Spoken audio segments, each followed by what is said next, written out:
నిర్మల్ జిల్లా బైంసా మండలంలో కరువు ఛాయలు అలుముకున్నాయి. వర్షాకాలం ప్రారంభమై నెల రోజులు కావస్తున్నా అక్కడ తీవ్ర వర్షాభావ పరిస్థితులు నెలకొన్నాయి.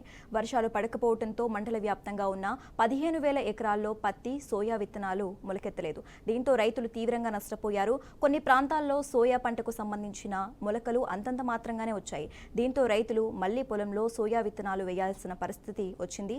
పంటలు మొలకెత్తకపోవడంతో ఒక్కో ఎకరానికి 15,000 రూపాయలకు పైగా నష్టం వాటిల్లిందని రైతులు ఆవేదన వ్యక్తం చేస్తున్నారు.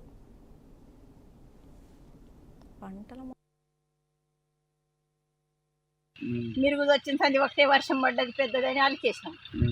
అప్పటి సంది వర్షమే లేదు. చినుకులు పడట్ని ఏం డబల్ సోయాలి అది కాటింగ్లాగా ఏమున్నదని ఏం లేదు. కాపులకు లాస్ అయిపోయా, మస్తు లాస్ అయింది కొడుక.